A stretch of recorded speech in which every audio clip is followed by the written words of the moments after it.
Hello, everybody. Thank you for returning to our YouTube channel. I'm Brian with Technology United for Ukraine. We are now officially partnered with the Birds of Fury.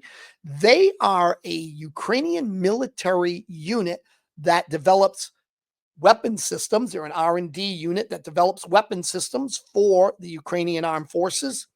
And we will be recruiting engineers, scientists, and technologists, or anybody who wants to help out the Ukrainian military. If you want to work on our nonprofit side, you are welcome to work on the fundraising, whatever you want. But we will be developing weapon systems and recruiting right along with them in a official capacity. You'll soon see them on our website. All right, if you want to join us, link is in the description. I'll also put their website. Now, let's get right into these numbers today. Russian losses, 12/30/2024. 787,940 lives have expired on the battlefield. Those are Russians, with 2,010 being added. Wounded, 2,363,820. Armored combat vehicles, 20,003, 22 being added. Tanks, 9,663, with 7 being added. Now, the critical number here is artillery. 21,494, with 44 being added. Now, as I said, that is what will break the back of an army, these massive losses of artillery. Let's go back one day. So I will go backwards here. Artillery was 29 yesterday, with 1,690 being added. Let's go back the previous day from this.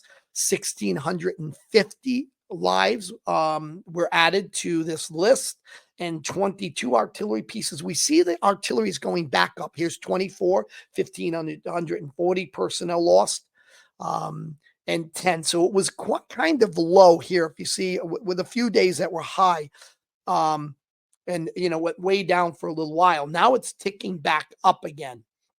So these numbers are significant. Now let's get into some news. Putin now signs a law to reshape ties with Taliban and the HTS.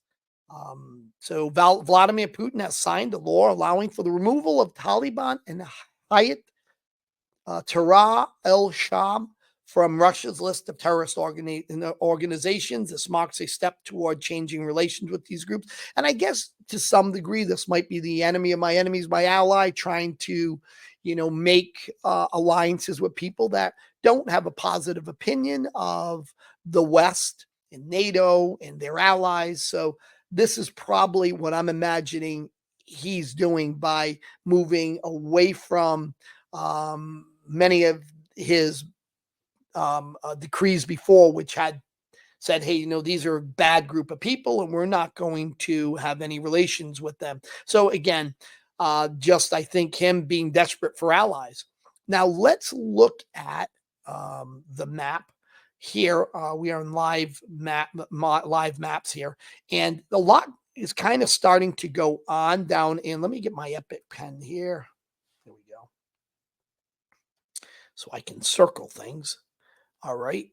So if we look right here, this is down in the Kherson region. Not far from here is, if I go even more south, is Crimea, right? So a lot going on in this area. The Russians are trying desperately to create another vector of attack, but they've been largely very unsuccessful. They've repelled assaults here, both here and here. And they've done attacks with drones and shelling into the city of Kherson. Sadly, it's cost a number of lives. But their idea is they want to take back the city of Kherson, which they had said, this belongs to Russia. And it was one of the places they said was a red line. If it was invaded, if the Ukrainians invaded and took it back, that would be a red line that shouldn't be crossed. And as we know, the Russians really didn't do much about it. So let's go into deep state here. Again, this is the area where Russians have a lot of, particularly in this area here in the Kursk area, where there's a lot of North Koreans, and it's going extremely badly.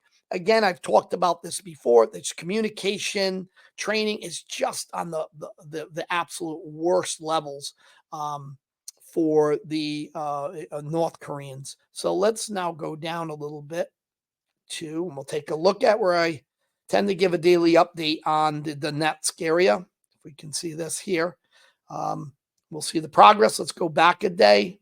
So a couple days here, and then we'll go forward. So we went back about 3 days. And we can see they're slowly closing in on Pokrovsk.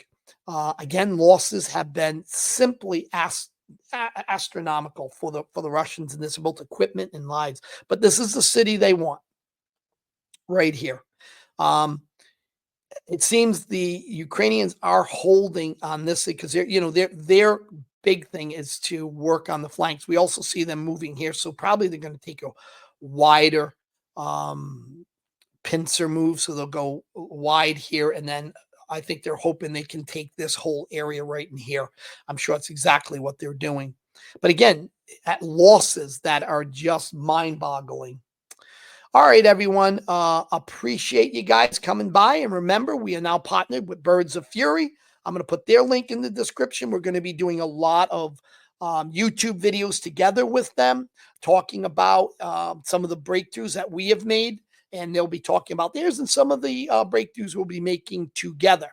All right, everyone. Again, like, share, and subscribe.